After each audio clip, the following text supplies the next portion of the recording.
Hello, today I'll be doing a review of the MrSpeakers Aeon Flow open back headphones.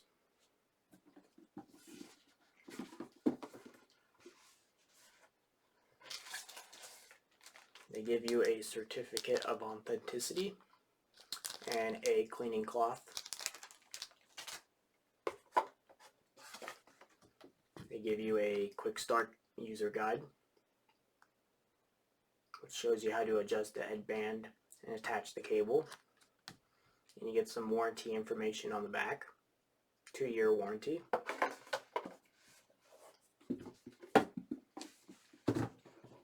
Inside of the box comes included with a portable hard case, so you can put the headphones in here.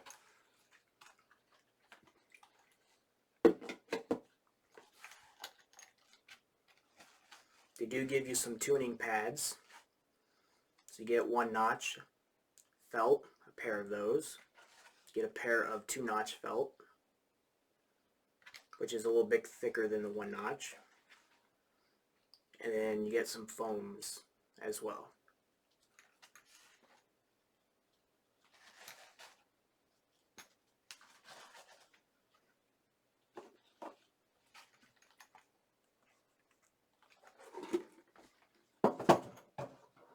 Before we talk about the headphone, let's go ahead and talk about the cable. So it's about 6, 7, 8 feet long, and once you unravel it, as you can see, it doesn't curl up or get kinks. Comes included with a 1/4-inch adapter that's screw on. Ends in a 3.5 millimeter. And then the headphone connections is like a special connector. Forgot what it's called. And the manual does show you how to connect these. All you have to do is stick it there, and then you push and twist until it falls into place like that. And once it falls into place, then you push it in until it clicks like that. So you push, turn, and it falls into place. Then you push again until it clicks like that. And then take it off, you pull on this, and then you pull. By the way, the cable is very lightweight, and I like it a lot. So let's go ahead and talk about the headphone. Start off with build and comfort. So you get a metal grill, and these are open back. And then some lightweight metal here. And I'm not sure what material this is, but it's nice and smooth and looks very pretty. And you get this elastic headband with a sheepskin or leather head strap. And the pads are leather. I don't think these are real leather, by the way, and I'm not sure if these are memory foam, but they are pretty plush. So let's go ahead and start with comfort. Now this headphone is one of the lightest that I have, and it's also one of the most comfortable headphones that I currently own. As for the head strap, this is probably my second favorite head strap. My first favorite might be, and I say might because I haven't really used the headphone much yet, would be the Sende Ivas, because it's maybe just a little more plush and flexible than this. But otherwise, this is probably one of the second most comfortable head straps I have had. And then the ear cups do fit around my ear perfectly. And the inside of the cups do not touch my ears at all. But if you put one of the tuning pads in on both sides, which by the way it takes about 2 seconds to do this,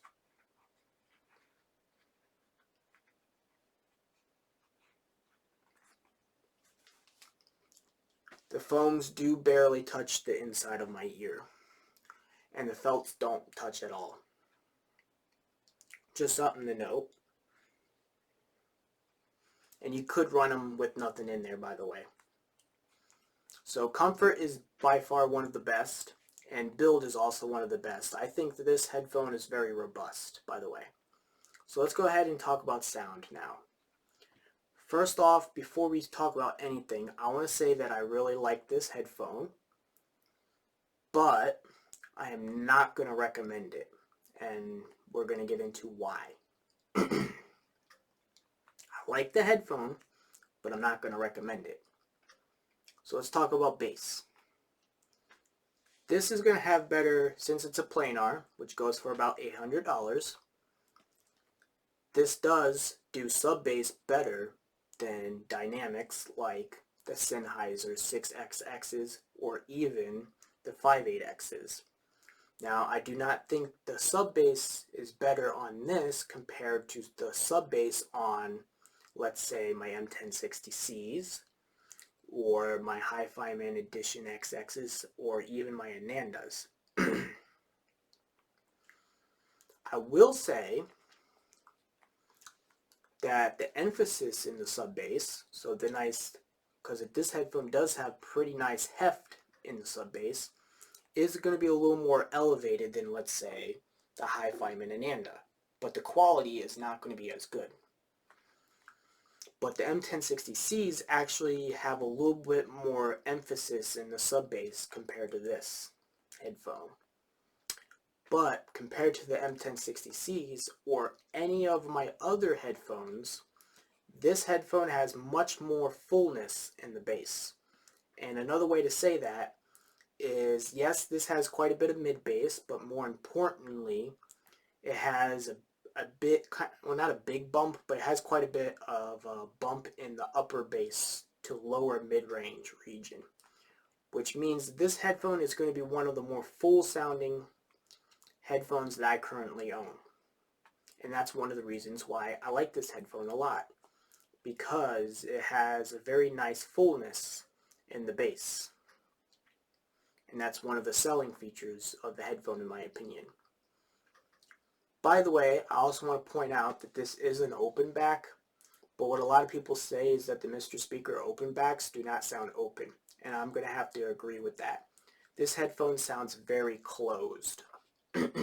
It does not sound open at all, really. And a lot of people say the MrSpeakers closed backs actually sound open, which I don't have one to test, but that's just what I've heard. And the reason why I'm mentioning that is because I'm going to mention the mid-range now. The mid-range is not forward like a 6XX, but it's also not recessed. It's about right in the middle. The problem is this headphone sounds a bit muffled in the vocals in particular. And I need to explain the sound presentation first before I explain anything else. The sound presentation on this headphone is sort of like a Sennheiser. So a Sennheiser kind of has a nice intimate inside your head type of sound. This comes pretty close to that. I would not say it's exactly the same. It's a little bit different.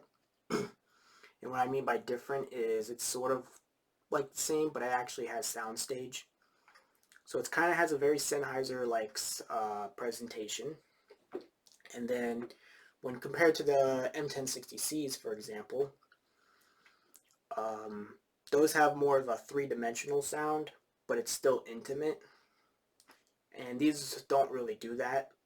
And then like the focal Leers is kind of like the M1060C, but even more intimate. So you get more of a three-dimensional sound and things are like floating around your head. This doesn't really do that. This sounds kind of like a closed headphone. And it has a very like Sennheiser-like presentation. Now the reason why I wanted to mention the presentation first is because when you first put this headphone on, I think the first thing you're going to notice is this headphone sounds a bit blurry or hazy sounding. Now the bass I would not say is bloated or muddy, but I will say this headphone does sound a bit blurry, and you can definitely tell the vocals are a bit muffled. So it's definitely not going to have the clarity like my Hi-Fi-Mans, for example. My Hi-Fi-Mans are just a far superior headphone, like my Hi-Fi-Man Ananda or the Edition XX compared to these. These sound very closed in Sennheiser type of sound, and that might be one of the selling features of the headphone, because I do like the fullness in the bass, but one of the selling features is it kind of sounds like a closed headphone. It does not sound open at all, pretty much. It sounds very closed in, which also means that it does block sound more so than other open backs, but I wouldn't say it totally isolates. And it still leaks sound, but it doesn't leak as much as other headphones.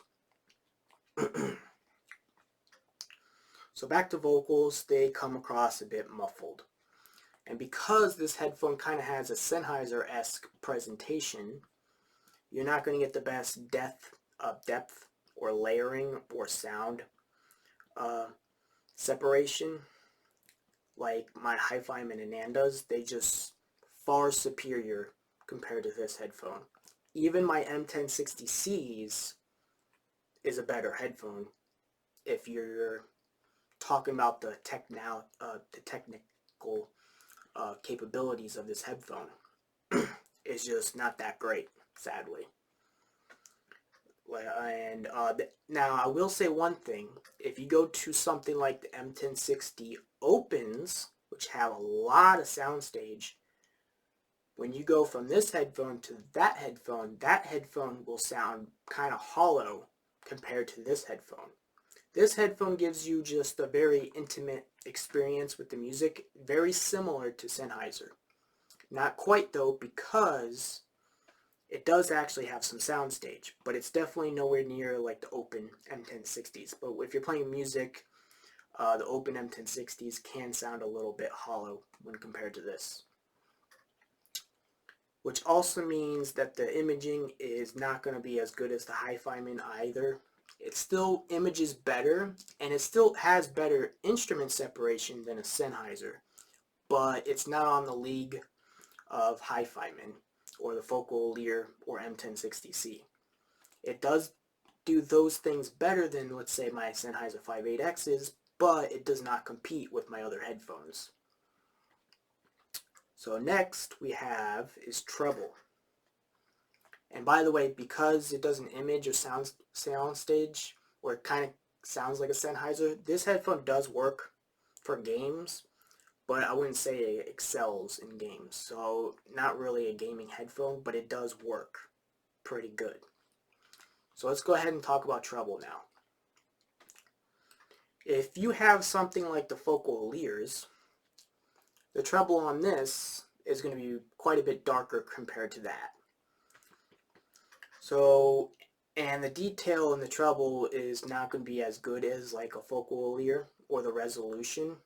Because it has like a Sennheiser-esque type presentation, you lose out some resolution in the music. Because the Focal Lears, or the Hi-Fi Mans, they just much better sounding headphones. But I will say this headphone sounds a little more, I don't want to say compressed, because it has good dynamics, but it does have a softer and a darker treble. And overall, the whole headphone is a bit softer sounding as well. And overall, it is a pretty smooth sounding headphone as well, which is what some people might like, is a little bit softer, darker treble. It's not like a 6XX though. I actually find the treble on this to be a bit more veiled than like a Sennheiser. It does kind of have a bit more veil in the treble, and I don't really like that much, to be honest. And speaking of which, because of that veiledness, and the treble sounds a little dead. When you use the 2-notch felt, it tends to deaden the treble a little too much, and I don't really like it with the felts. I prefer it with nothing in there or the foams, and the foams will actually give you a bit more fullness in the bass, so you are going to get more of that upper bass bump, but it also bumps up the sub bass as well. So I kind of prefer it with the foams, and because the headphones are already like muffled and a little blurry sounding, the foams doesn't really make it much worse, because it's a very, very subtle change if you use the felts or the foams. So I don't think putting the foams in there is going to make the headphone worse. I prefer it with the foams or nothing in there. So let's go ahead and talk about tonality now. Now you'll notice that if you have a lot of planars, you're going to notice a lot of them have a metallic timbre with them. So for example, my M1060Cs have a metallic timbre. My focal leers have a metallic timbre, and even though those aren't planar. Fostech T50s, they have a metallic timbre. These headphones also have a metallic timbre, but I would say that this has the least amount of that metallicness, and it's really noticeable in the treble region. So like for example, when you listen to the focal leers, the treble is probably a little too hot, sparkly, and metallic-y compared to this headphone. But then we also have planars like the hi-fi-mins, which don't really have that metallic timbre that many planars tend to have. Now I'm also going to use an analogy here in terms of colorization. The accuracy of this analogy isn't very important, just the way that I describe it and the difference is what's important. So here's the analogy. Let's say you go to Home Depot or Lowe's and they have a light bulb section. And then in the light bulb section, you have like a miniature bedroom display that shows you the different colorization of the light bulbs. So for example, a metallic headphone would be like, in terms of colorization, would be like the light bulb that tends to be that whitish blue colorization. So my M1060Cs would be a light bulb that's like whitish blue. This headphone will be the same thing as that, but just tone down that blueness. While the hi-fi-min will be more of that traditional neutral warm colorization. So like the Edition XXs, for example, that's going to have the light bulb colorization of more of like a yellow color. You know, more like if you have a lamp in your bedroom and it's like a yellow, that's more of a traditional light bulb to put in your bedroom. And that's what the hi-fi-min Edition XX is. While like an M1060C or like this headphone or the focal leer, it has that like whitish bluish colorization, that metallicness. It has that artificial sort of, I don't want to say unnatural, but just has that artificial colorization that nobody's going to put a bluish light bulb in their bedroom on their lamp. So that's my analogy. The accuracy doesn't have to be perfect, but that just describes the difference. Is that a deal breaker? For me, it's not a deal breaker. I don't mind if my headphone has a different colorization. For example, M1060Cs. I actually like them better than these headphones because in terms of sound quality, they actually outperform this headphone quite a bit. And the metallicness isn't a huge deciding factor to not recommend the headphone. I'm not recommending this headphone because it has that metallic timbre. I'm not recommending it because it has some shortcomings. Like it has a very blurry Sennheiser-esque presentation. And overall it just doesn't perform as good as like my hi-fi-mins or my focal leers or the M1060s. I'm not recommending it because it has that metallic timbre. I'm just not recommending it because it doesn't really perform as good as those headphones. But here's the deal. I still like these headphones a lot. I like the fact that they have a nice full bass. I like the fact they have very good comfort and build. And I like the fact they have a Sennheiser presentation. Even though it doesn't outperform those other headphones, having a Sennheiser presentation, sort of, does make the headphone enjoyable and different. But ultimately, at $800, I cannot recommend this headphone. I think it's a bit overpriced. Because at this price point, you can get Edition XX or a hi-fi-min Nanda. And it's a far better headphone than this headphone. So I think that's basically everything I wanted to talk about this headphone. I still like it. I just think it's a little bit too pricey. even if it was at half the price, I would rather recommend the focal leaders, which go for around $400. And then and you cut the price in half again, you can get the M1060Cs. And that's 1/4 of the price of these, and they're actually a better headphone in my opinion, even though I still like this headphone. So that's basically my review of the MrSpeakers Aeon Flow open back headphones. Whew.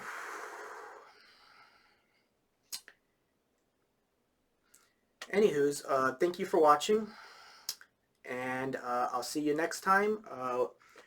I might review the DT1990s next, or something else that I like the hi-fi mins, but those DT1990s are really bad. Anywho's, if you guys want to help support the channel, do you think I should start a Patreon? Because if I'm going to be purchasing expensive headphones like this, and if I'm going to be continuing with YouTube, I would like to know if you guys would like to support me on Patreon. And that's basically all I want to say. Thank you for watching.